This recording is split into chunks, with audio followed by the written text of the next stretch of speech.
안녕하세요. 신바람 국어교실의 신바람입니다. 자, 오늘 배울 교재는 신사고 민교과서 1학년 1학기 제2단원의 세 번째 소단원 쓰기의 첫걸음이라는 글을 배워보는 시간을 갖도록 하겠습니다. 우리 교재 44쪽이고요. 자, 글을 어떻게 쓸 것인가, 쓰기의 첫걸음에 대해서 배우는데요. 짧습니다. 짧기 때문에 집중해서 참여해 주시길 바라고요. 오늘도 열심히 공부해 주시길 부탁드리면서 그럼 바로 수업을 시작하도록 하겠습니다. 자, 쓰기란 이렇게 시작합니다. 쓰기란 기억으로 묶으시고요. 구체적인 쓰기 상황과 맥락 안에서 주제, 목적, 독자 등을 고려하면서 이루어지는 문제 해결 과정이다. 니은으로 묶으십시오. 기억 니은으로 묶은 부분은 쓰기의 정의입니다. 쓰기란 뭐냐? 쓰기는 구체적인 쓰기 상황과 맥락 안에서 주제, 목적, 독자 등을 고려하면서 이루어지는 문제 해결 과정이다. 자, 글쓰기의 단계는 일반적으로 계획하기, 그리고 내용 생성하기, 내용 조직하기, 표현하기, 고쳐쓰기 단계로 구성된다 라고 하면서 이것이 다 뭡니까? 글쓰기의 단계가 되죠.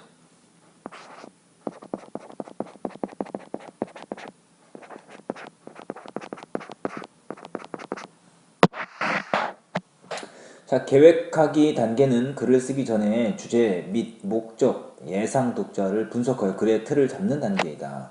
자, 보실까요? 주제 및 목적, 예상 독자를 분석하여 글의 틀을 잡는 단계다라고 이야기했습니다. 그러니까 글쓰기 단계에서 고려해야 될 요소입니다.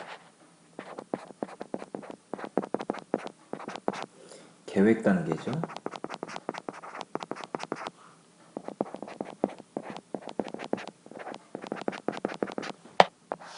고려해야 할 요소다.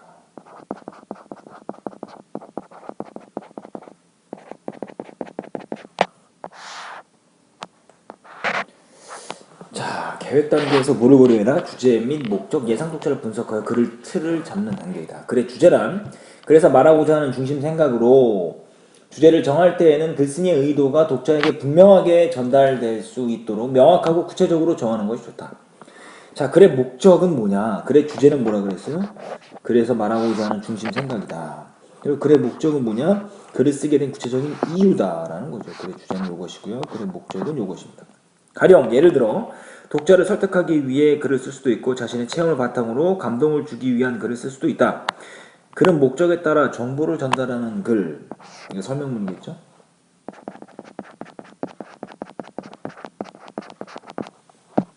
설득하는 글, 논설문이겠죠. 친교 및 정서 표현의 글. 이건 뭐 편지, 그리고 일기 뭐 이런 것들이 되겠죠. 뭐 수필 이런 것들이 될 겁니다. 그리고 독자에 대한 분석이 필요하다. 주제가 같더라도 독자에 따라 글의 내용이나 표현이 달라질 수 있기 때문이다. 글을 쓸 때 분석해야 할 독자 요소로는 연령이나 성별, 지적 수준, 관심 영역, 사회적 지위나 친밀도 등이 있다라고 해서 계획하기 단계에 고려해야 될 사항들 살펴보도록 할게요. 쓰기 개념이라는 건 뭐냐? 아까 위에서 이야기했죠? 주제, 목적, 독자 등을 고려하면서 이루어지는 문제 해결 과정이다. 글쓰기 단계 외워주세요. 계획하기, 내용 생성하기, 내용 조직하기, 표현하기, 고쳐쓰기다라는 거. 5개의 단계로 이루어져 있다. 계획하기 단계에서 해야 될 게 뭐냐? 글을 쓰기 전에 주제 및 목적, 예상 독자를 분석해야 된다. 주제는 그래서 말하고자 하는 중심 생각이고, 주제를 정할 때는 글쓴이의 의도가 독자에게 분명하게 전달될 수 있도록 명확하고 구체적으로 정하는 것이 좋다. 목적은 글을 쓰게 된 구체적인 이유다. 그래서 글의 목적에 따라 정보를 전달하는 걸, 설득하는 걸, 친교 및 정서 표현의 글로 나눌 수 있다. 독자에 따라서 글의 내용이나 표현이 달라질 수 있다. 글을 쓸 때 분석해야 할 요소는 연령이나 성별, 지적 수준, 얼마나 알고 있냐, 관심이 뭐가 있냐, 사회적 지위나 친밀도 등을 고려해야 된다라는 것을 이야기했습니다. 요거 오마이노트로 이 전체 표를요, 오마이노트로 정리하십시오. 이거 오마이노트로 정리하셔야 됩니다. 자, 45쪽 넘어갑니다. 45쪽. 글쓰기 계획 단계가 끝났다면 그 다음은 내용 생성하기와 내용 조직하기 단계를 거쳐야 한다. 내용 생성하기 단계에서는 주제나 목적에 관련된 정보를 수집해야 된다. 이제 내용 생성하기 조직하기인데요. 정보를 수집해야 된다는 거예요. 정보 수집. 이게 중요하죠. 내용 생성하기와 내용 조직하기 단계에서 중요한 것은 바로 이겁니다. 정보 수집 단계입니다. 이 중에서 필요한 자료를 선택한다. 이 단계에서 글의 목적, 독자를 고려하면서 주제와 관련하여 떠오르는 생각을 말로 표현해보는 것 같은 방법을 활용하면 머릿속에 생각을 분명하게 정리하는 데 도움이 된다. 미리 정보를 수집해 놓고 그리고 목적과 독자를 고려하면서 주제와 관련해서 말로 표현해 보는 것을 활용하면 머릿속의 생각을 분명하게 정리할 수 있다는 거죠.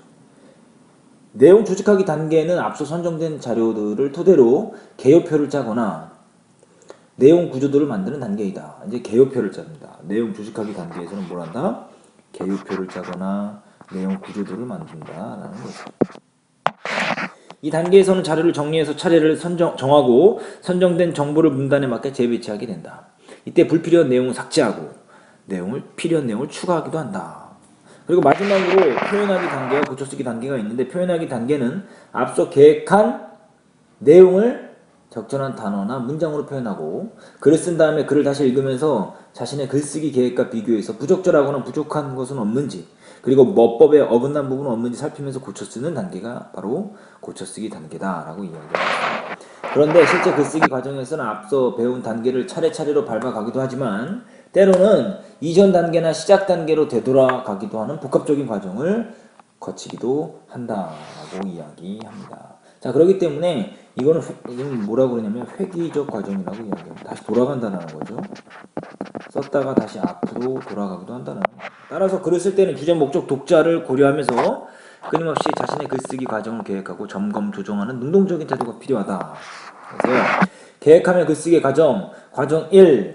자, 주제, 목적, 독자를 고려해서 글의 계획을 세우고 두 번째, 내용을 생성하고 내용을 조직하고 글로 표현해보고 고쳐 쓰는 과정인데 이게요 다시 돌아가기도 하고 다시 뒤로 갔다가 다시 앞으로 돌아가기도 한다라는 겁니다. 잘 기억해 두시고요. 표현하기 단계와 고쳐 쓰기 단계. 표현하기는 계획한 내용을 적절한 단어나 문장으로 표현하고 그 다음에 고쳐 쓰기 단계는 읽으면서 자신의 글쓰기 계획과 비교해서 부적절하거나 부족한 부분은 없는지 그리고 어법에 어긋난 부분 없는지 살피면서 고쳐 쓴다라는 겁니다. 자, 이렇게 해서 글을 마쳤는데요. 앞으로 가서 한번 정리해 보시죠. 43쪽입니다. 43쪽을 한번 살펴보시도록 하죠. 자, 첫 번째부터 배웠던 건데요. 계획하기 단계에서 해야 될 거 정리해 보셔야 되겠죠. 주제, 목적, 독자를 고려해서 글의 틀을 잡고요. 자, 이렇게 읽어보시고요. 내용 생성하기 단계 두 번째죠. 정보를 수집해서 이 중에 필요한 자료를 선택하는 거죠. 그때 글의 목적과 독자를 뭐라 고려하면서 써야 된다. 자, 그 다음에 내용 조직하기 단계로 넘어가서요. 내용 조직해 봐야 되는데 내용 개요표를 짜거나 내용 구조도를 세서 자료를 정리해서 차례를 정하고 선정된 정보를 문단에 맞게 재배치한다. 불필요한 내용을 삭제하고 필요한 내용을 추가한다. 표현하기와 고쳐쓰기 단계 있죠. 중요한 건 표현하기는 글을 쓰는 단계고 고쳐쓰기는 글을 쓴 것을 잘못된 것을 다시 한번 고쳐 쓰는 거. 이걸 다른 말로 뭐라고 그러냐 퇴고라고 합니다. 자, 고쳐쓰기 할 때 고려할 점 글 수준에서는 독자를 고려하는가, 내용이 충분하냐, 조직이 적절하냐, 문단과 문단 연결이 자연스러우냐, 주제와 관련 없는 문단은 없느냐.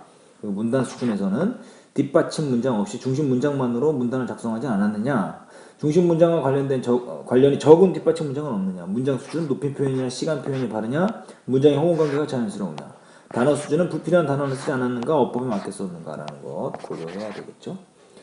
그래서요, 글을 쓰는 과정 요 네 가지는 뭐 정말 중요합니다. 5가지 단계죠. 계획하고 내용을 생성하고 조직하며 글로 표현하며 고쳐 쓰는 단계. 이 5단계를 기억해 두시면 좋을 것 같습니다. 자, 그래서 오늘 배운 부분 여러분들 다시 한번 복습하시고요. 오마이노트로 정리하신 후에 관련 문제 풀어보시면 됩니다. 어렵지 않은 단계이기 때문에 글쓰기의 과정과 각 과정별로 필요한 것들을 꼭 기억해 두시면 좋겠습니다. 자, 오늘도 공부 열심히 해주셔서 감사합니다. 그럼 다음 시간에 다시 만나요. 소년이여 야망을 가져라.